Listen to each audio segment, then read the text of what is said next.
James is the president of the Olivia Group. He's young and handsome and worth more than 100 million.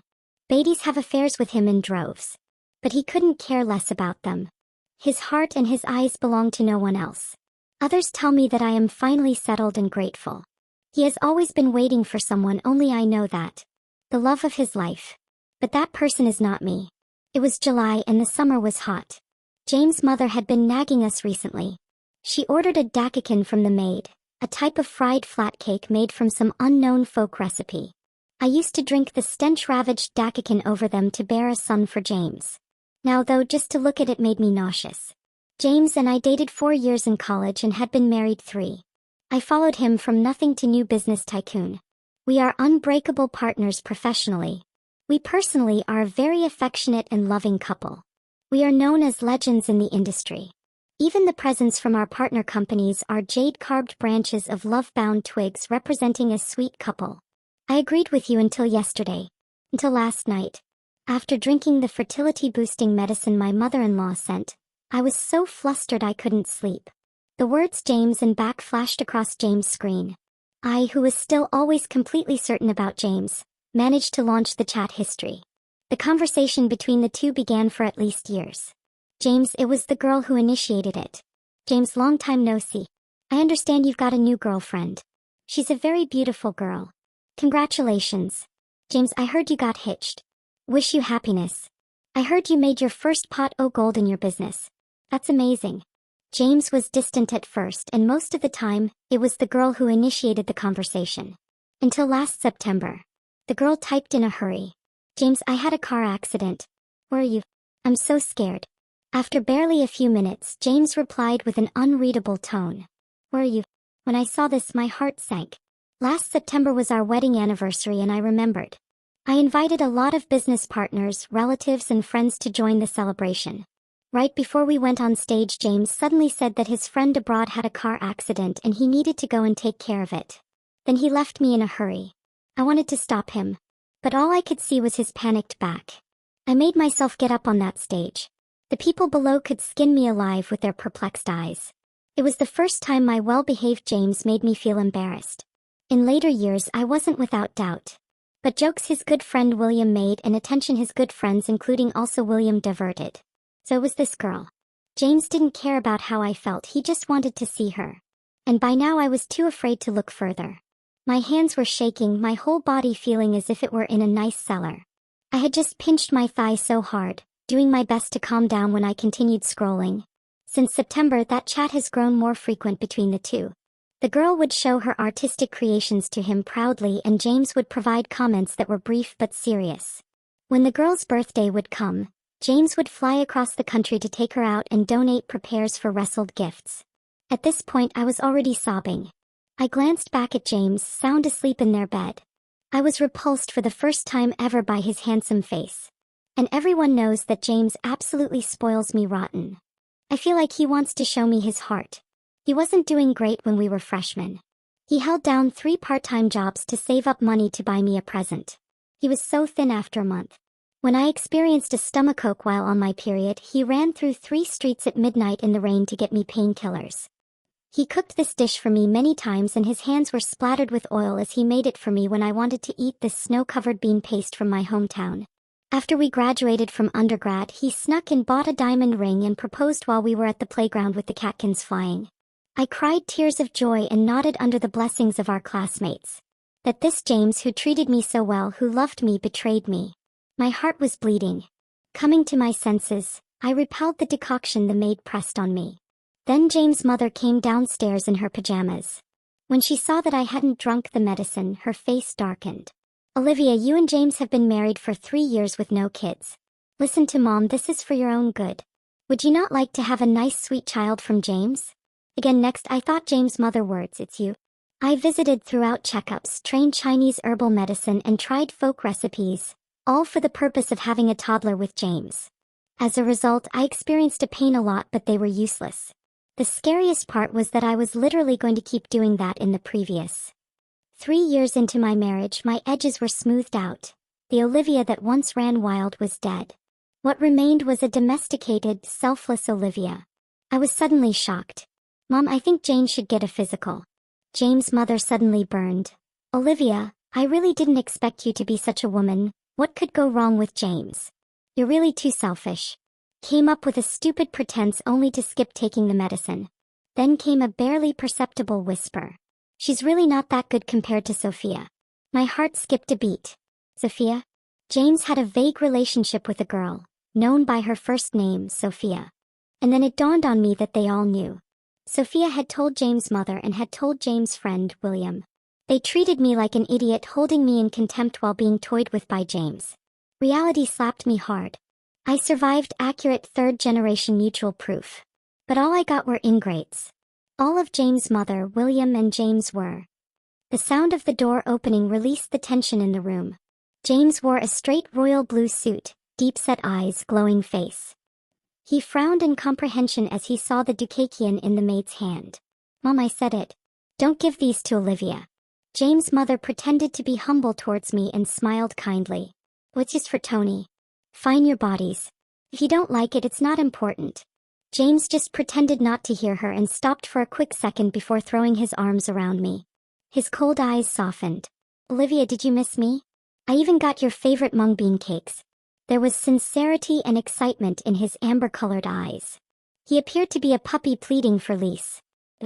He's such a hateful person. He does not love me, yet he tries to please me.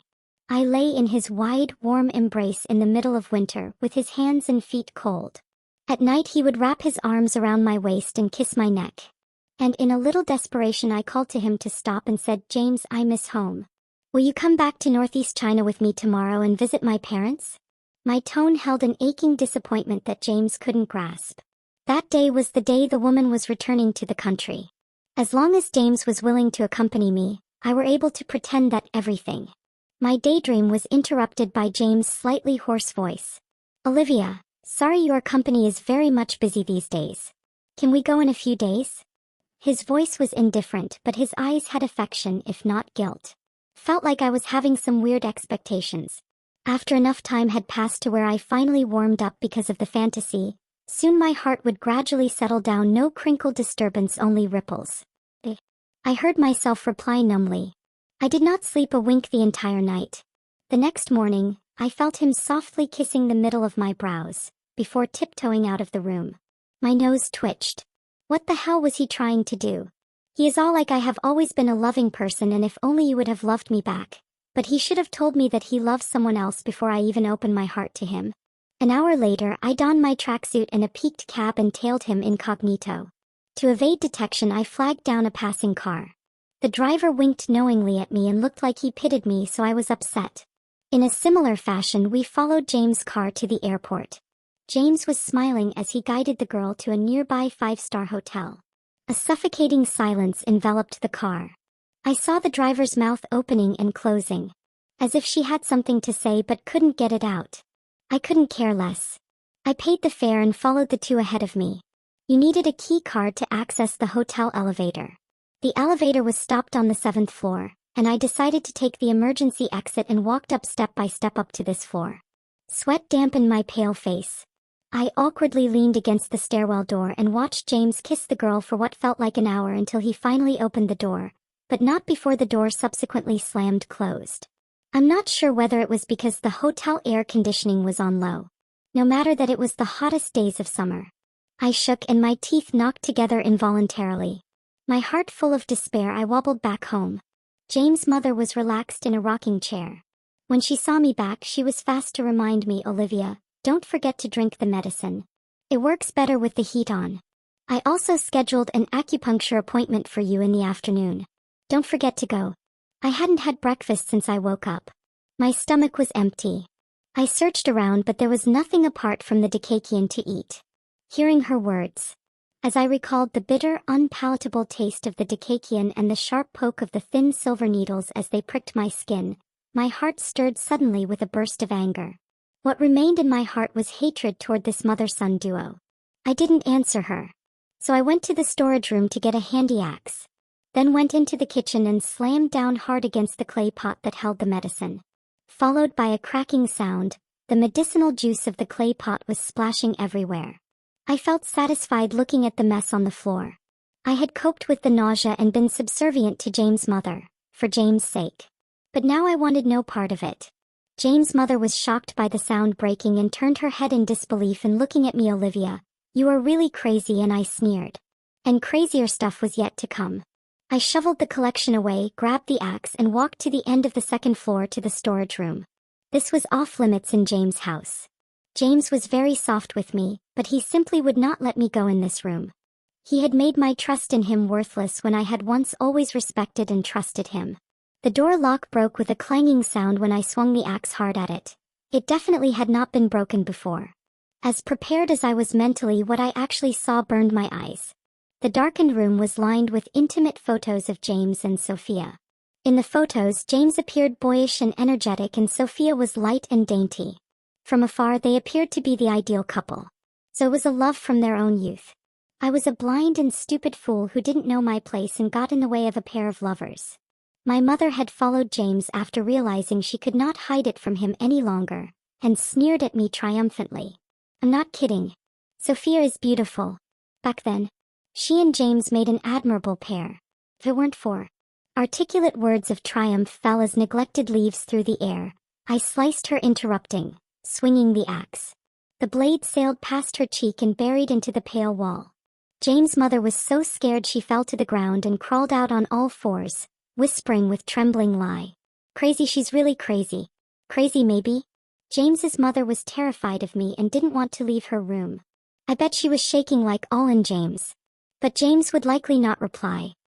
He was at the time with his lover. I sat infuriately on the sofa, with a long mislain sense of calm in my heart. It was like this, I sat from dawn until sunset. When James returned, he was shocked to find me sitting silently in the murky darkness. "Why didn't you pick up the phone?" I guessed he'd missed his mother's call. Because I was doubting him, apparently. His amber-flecked blue eyes dulled and he explained gently, "I was preoccupied in the meeting and my phone died." I sneered. "Much the fairer. James, is it fun to lie to me?" Realizing that he was still putting on an act, I just told him everything. "So what do you say? The 5-star hotel is very comfortable. The 7th floor view is quite nice."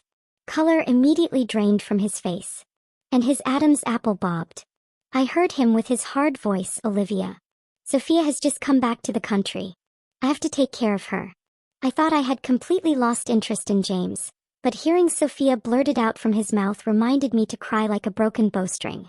I never cried when I sacrificed my chance to study on a government scholarship so that James could go away to study. I did not cry when our competitors would take our clients when we were starting out the business.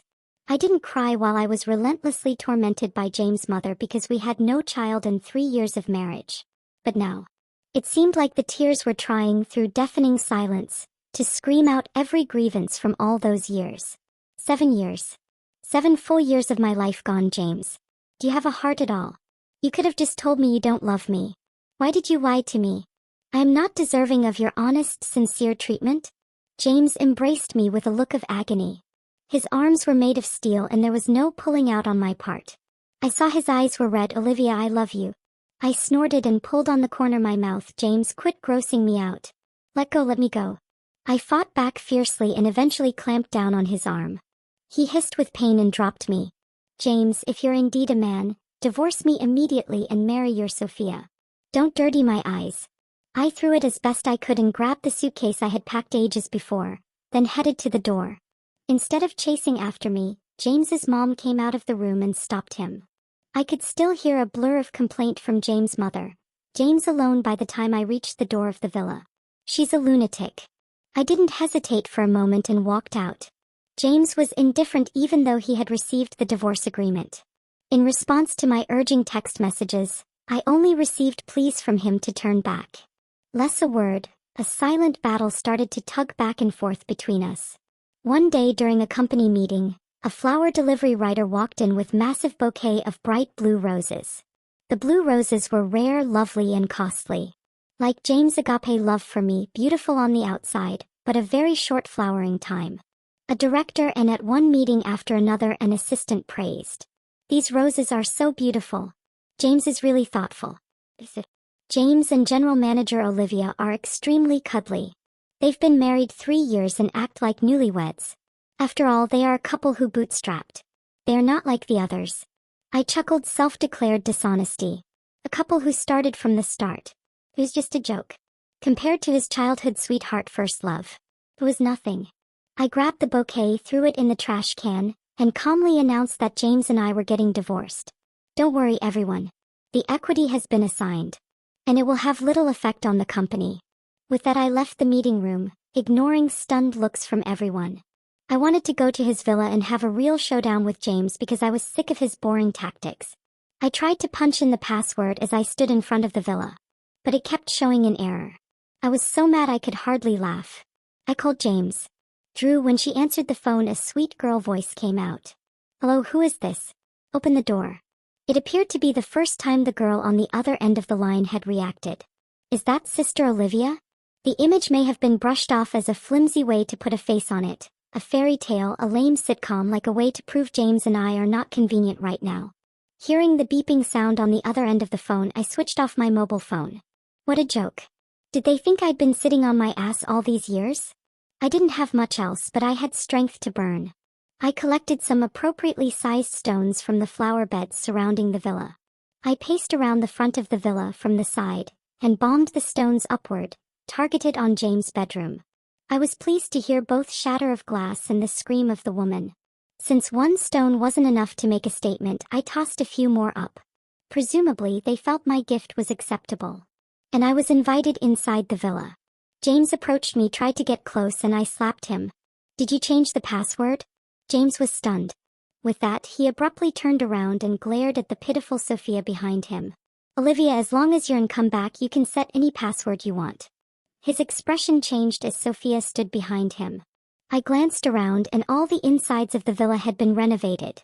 The vases and blankets I had picked out were still in the living room, but there was a bolder style added to the mix. Oh, the irony, she was an artist who had trained in a foreign country. I sneered. No need. You'd help me out a lot if you'd just redo your signature on the divorce agreement and send it back as quickly as possible, James. Are you trying to keep me now because you love me, or are you doing it out of your own selfishness? James, please don't make me hate you. The hand that James had reached out to hug me with fell sadly to his side. In the end, the divorce agreement brought me what I want. I turned around and smiled at the two of them with different expressions before leaving. James, a leopard cannot change its spots. So why would you believe that the person who broke your heart once wouldn't do it again? I had hired a private detective to snoop on everything about James and Sophia's past long before I saw those chat records. That private detective was a pretty good one, and I was an old customer of his. I never imagined the strategies I deployed to handle business competitors would be used on the person lying next to me in bed. Exactly like this was the so-called closest yet sometimes also furthest relationship, husband and wife. Their story was as cliched and melodramatic as they come. They had been childhood sweethearts, innocent and in love, and eventually fell into a relationship as a matter of course. Both families were affluent and had made early preparations for their children. The thing is that James' family went bankrupt his senior year in high school. His father, it is said, could not take the hit and having jumped from the roof of the building killed himself. James and his mother had to sell their house to make a dent on a massive debt. Sophia's family was snobbish. They ended the engagement on the spot and sent Sophia abroad. Whether Sophia was amenable to this or not, no one knew. As time passed, James already became the famous president of the Olivia Group, and Sophia's father's business was getting worse. And thus, Sophia needed to go back to the country. Sophia had a patriarchal and sycophantic family. This time they clung to James and wouldn't let go until they got something from him. But none of it had anything to do with me anymore. I had been the vice president of the Olivia Group, but resigned from my position and sold my shares, bringing a bag of money back to my hometown. I just stood there and watched while his empire rose and fell. September was golden in the hometown where I was born and raised. In the small county of northeast China, time seemed to move especially slowly. I didn't say anything to my parents, and I simply took my suitcase back to the village. My father, who was killing a pig, was so surprised to see me that he dropped his meat-cutting knife. My mother came up and said, "Olivia, where's James? Why didn't he come back with you?" In front of my immediate family, I finally didn't have to act strong. I was sobbing in defeat, so hoarse I couldn't breathe. "We got divorced, Mom. James cheated on me." My dad got so mad he grabbed the knife and he was about to go after James and do something seriously to him, and I stopped him. My mother patted me on the hair and told me to just stay here and rest for a few days. Then I began to accompany my father daily to slaughter pigs and self-work at the market. I once hated my father's brutal job when I was young and innocent.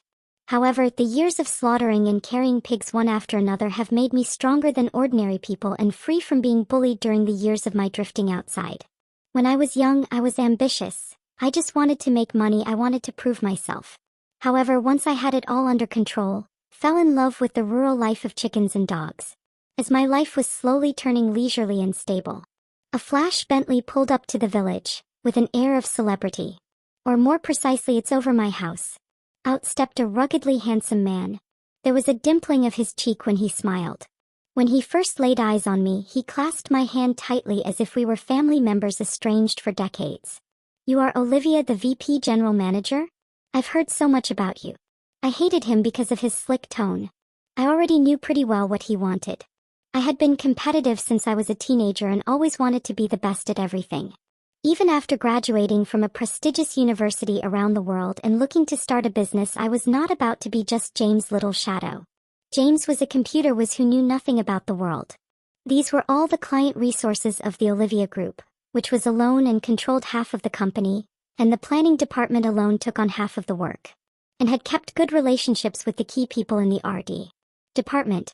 In the short days since I returned home, I had already been courted and poached by too many competing groups of Olivia.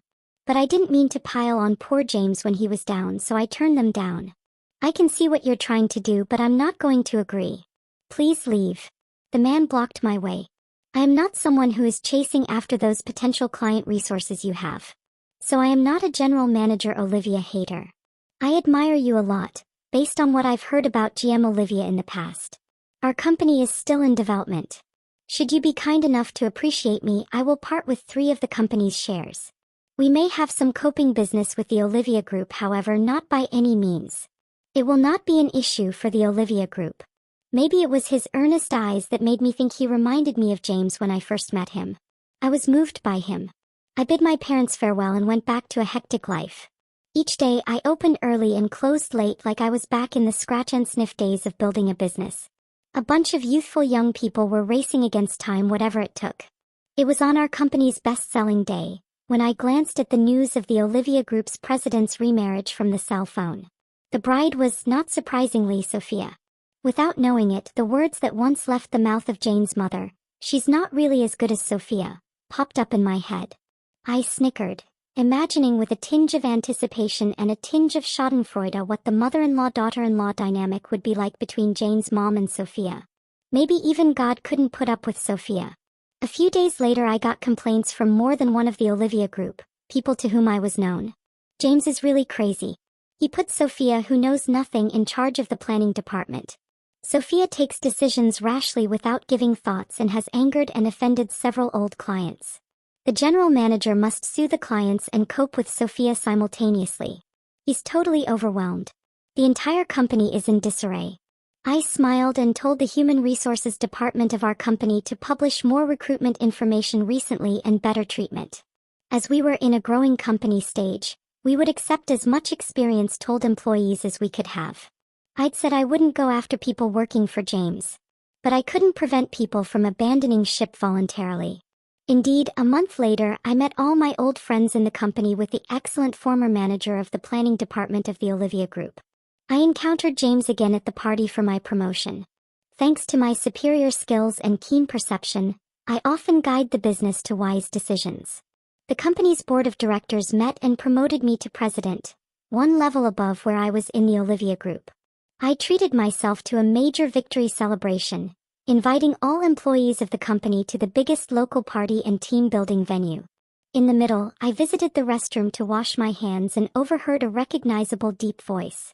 "My mom is kinda sensitive," I said. "Don't make her angry. And drink the medicine when she tells you to." It was James. I hadn't seen him for what seemed like ages, and he appeared way more haggard. Not only did Sophia join the company, but she wanted to help her younger brother get a position, I heard. Together they wreaked havoc in the company, and such which the resignation of many employees and the decline in the company's revenue. No wonder he was so stressed. From his tone alone I could tell that Sophia had a few fights with James' mother at home. I was on my way out when, unexpectedly, I locked eyes with James. His pale peach-shaped eyes that glistened earlier were now a pool of bloodshot. When he saw me, his eyes made a little dance in the light. Olivia, it's you. Long time no see. How have you been recently?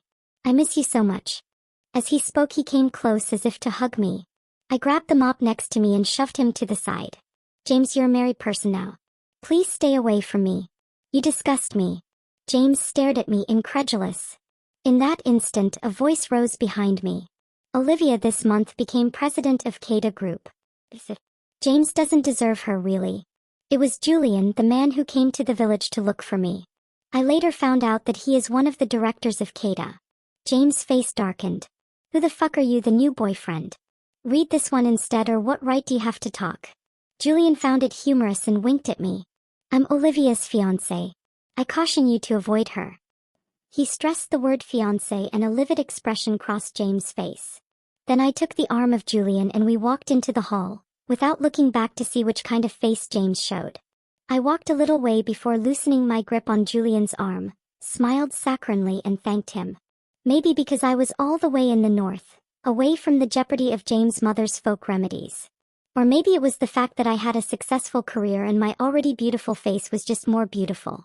Julian was temporarily awestruck. Maybe you can hold my arm all the time if you want. After that night, Julian appeared to have suddenly changed. Crazy pursued me. I thanked Julian for saving me from my depression. But I still didn't want to repeat history with an office romance. But as I hated to admit, James had hurt me a lot more deeply. Olivia, I'm not James and you're not who you were. Give me the opportunity to show what I can do. Greet the old you for the very last time. So I disagreed with him and he did not disappoint me. He made me feel completely safe. James' love may not have been as riveting, but it was the spring rain, bereft of drama yet very quietly, subtly and fiercely shaping me. A year later we had an engagement ceremony in May. When Julianne shakily slid the engagement ring onto me, there was a round of applause from the audience. With both our parents and the employees of the company. We were blessed. A friend who knew James also was reminded of my wedding with James. James' mother sick and she didn't attend the ceremony, which made my face lose. Some media even reported it as an unblessed marriage at that time. In hindsight it was absurd and ridiculous, but at the time it felt right. Speak of the devil. And he appears. Memoir. After the engagement, I saw James and Sophia, who came without an invitation. James looked even more worn down. Nothing came out of him. He looked at me with a pale face.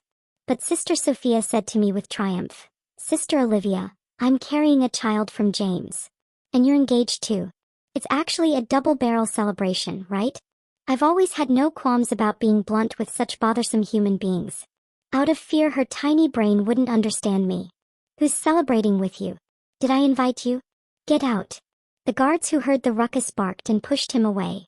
Glancing at Sophia's arrogant face, I decided to be generous and reminded James. James, take some time to see the doctor. Go to the mail department. I saw Sophia stiffen. James glared at me and the people around. Politely burst into laughter, thinking I was humiliating James. I shook my head and Julian led me to toast Julian's parents. It was absurd to believe that during the 3-year marriage without children, James' mother always thought it was my problem, and I was first on this strange cycle of self-proof. And no one suspected it was actually James with the issue. My friend, who works at the hospital, happened to catch Sophia taking James' sample for a checkup. The results of the tests were hilarious. There were many abnormalities in sperm fragments, and the motility was sluggish. That, in effect, meant he was unable to have his own children. Even a pregnancy would end in a miscarriage in the first few months. It was obvious above all that she had cuckolded James, because Sophia's belly was so big without any problem. I had thought I was being more than a little kind by reminding James. I thought with a small bit of schadenfreude. 2 years later I had a beautiful baby girl. The crystallization of my love with Julian. She was a pretty good dog and didn't bother me too much. The delivery process was so smooth, in fact, that even he was surprised. But I could still feel Julian holding onto my hand the same way he had by the hospital bed. When I looked up, I saw him crying and crying like a child. No more births. Never again. The next day, he scheduled an appointment for a vasectomy. The day I was released from the hospital, Julian's mother threw me an extravagant welcome party. It was not a big affair, both parents and a few close friends were invited. Julian's mother was aware of it and nodded a consent. His father had a vasectomy years ago. We disagree with the saying, the more kids, the more blessings. We only want one little princess and pamper her whatever we want. I can tell she's intentionally trying to comfort me, on fearing I might harbor a grudge in my heart. Her delicate thoughtfulness touched me, and I hugged her the same way I would want someone to hug me, feeling her warm embrace. We named our daughter Luna. Julian's family threw a big full moon banquet when Luna was a month old. During a little casual gossip with the guest, I found out James had been under surveillance. He was doing very badly. Last year, Sophia bore a deformed child. James at last not help wanting suspected the hospital for examination. He also took a paternity test with the baby. It made him collapse results. He was infertile and the kid wasn't his. Under his questioning, Sophia came clean about everything. The child was, in fact, his cousin's. Afterwards, when Sophia learned that James was unable to conceive, Sophia reached out to James' cousins secretly in order to secure her position and to avoid being tortured by medicine from James' mother. The ridiculous thing was there was a genetic issue with James' mom's side of the family, and the child that was born was a deformed one. James was devastated. He defeated Sophia, who was still on confinement period, then divorced her. His cousin and Sophia's younger brother, who worked in the Olivia Group, thought of the company kicked. He became estranged from his mother as well. And before he left, his cousin had stolen the core data of the Olivia Group and sold it to the competitor of the company. And it would be best if you fought to survive. And when the core information of the Olivia Group leaked, the competitors like jackals smelling blood together attacked the seriously injured Olivia Group. Luna was born the same day the Olivia Group declared bankruptcy. A business myth came to an end in James' hands. I wasn't surprised at all. Just as I had predicted. Just like that, I have told James everything back then. The ones who betray will be betrayed in due time. What comes around goes around. I believed I would never see James again. For the first 4 years I took Luna on regular trips to the park nearby, and one day after playing and running on the grass I saw a familiar face. It was James. The sunny smile that used to light up his face after so many years had faded, and now he only looked downcast and hurt. His once stocky frame had also lost its definition as a result of chronic alcoholism. He must have tittied himself up especial for my sight. I eyed him warily, afraid he might hurt Luna. He gave a bitter smile. Olivia, I'm not going to hurt you. I'm sorry. Last night I lost the Olivia Group. And the crumbling of the Olivia Group, this brought me a bit of satisfaction, since in the past I had treated it like my own child. In the dark dead of night I was a little disappointed. But I didn't show it. You shouldn't have to feel guilt. That was your company. The person you have always disappointed, it is you. James didn't deny it. There is a slight note of pleading in his voice. Olivia, can you forgive me? I know I was wrong. I shouldn't have cheated. The one that I've always loved in my heart is. I cupped Luna's ears and firmly shushed him. That's enough, James. You can like and love whoever you want, I am not interested in that. You brought it on yourself, so stop bothering me. He gazed up at me sadly like a dog. When we fell in love, I always thought he was extremely handsome, but after marriage he seems very boring. I then took Luna and was about to turn back. The voice that spoke from behind was James. Olivia, I'm leaving today. We are taught that you will be happy and always be happy. But like when I left James' house back then, I kept walking forward without looking back. Not long after. Then news came that James had driven Sophia and his cousin off a cliff, killing them. None of the three showed any signs of life when they were rescued. The incident garnered huge local news, and numerous media outlets flocked to cover the love-hate relationship between them. According to her, James' mother's younger brother, who was Sophia's relative, kept coming to make a scene and begging James' mother to compensate Sophia's family. The only option left for James' mother was to escape to an alien destination in disguise. Only later did it dawn on me that James' farewell to me that day had been just that, a farewell. I didn't really know how to deal with this issue, so I just planted it with the gifts from James in the back garden and hoped it would never see the light of the day again. Another midsummer came. My story with James began in midsummer and ended in midsummer too. There were birdsong in the distance and the scent of flowers. There were my lover and my baby. Turns out the ones that I should love were right in front of my face. So I turned around and headed over. Never looking back again. I came from a rich family myself. I had my parents' love and the companionship of my childhood sweetheart. Right when I was the happiest, they abruptly abandoned me. James' family went bankrupt and his fiancée called off the engagement. The proud son of heaven has fallen from high. Reference. These names are registered for October 2023. There were whispers, as they say, pointing their fingers to my mother. I then forced my mother to move to another city, repeating senior high school, and got accepted into a big university. To support the family, I worked tirelessly land or water until I met Olivia. My Olivia, as her name suggested, was a burning rose, brightening my murky world. She was my dawn, and one day I swore that I would carry her in the palm of my hand all my life. Olivia was a very strong-willed person with a very independent mind. She was adamant about me starting a business with her and wanted to be involved in every aspect of the business and team.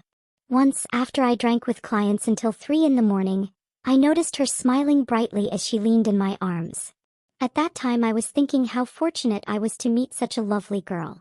On our college graduation day I proposed to her. As tears rolled down her cheeks, I began to feel panic and wiped her tears away, under forebinding to never make her cry for me again. I broke my promise. Sophia somehow reached out to me. I didn't plan to speak to her. But when she told me that she had a car accident, I somehow abandoned Olivia. I was ashamed, but I couldn't help it. But as the old saying goes, the truth will out. Olivia found out the truth. I saw tears welling up in her eyes and the clear-cut eyes filled with hatred toward me. I was crying and pleading with her not to go, and she didn't even look back at me once. Sophia contacted my mom without my knowledge, cleared out the house and filled with new decorations. I screamed at them in a rage and pushed them out of the way, but there were no traces of Olivia that I could see anymore. This is what Olivia saw and, in response, coldly offered divorce. For the first time, I had no reason to hold her back. My heart, of course, was silenced with despair, and so I wed Sophia. After that, Sophia conceived. I thought I might finally get to have a child of my own. But turns out I was like a joke. The company went bankrupt and I left to work for others in another city. My hatred for Sophia and my cousin only grew as the night progressed. I realized that the time has come to put an end to it. We were legends in the industry. Even the gifts given by our partner companies were jade-carved branches of twins tied together with string, a symbol of a couple in love. After leaving me, Olivia blossomed even further. I was the one that wasted her time. Now she's free. I knew full well, though, she still wouldn't forgive me.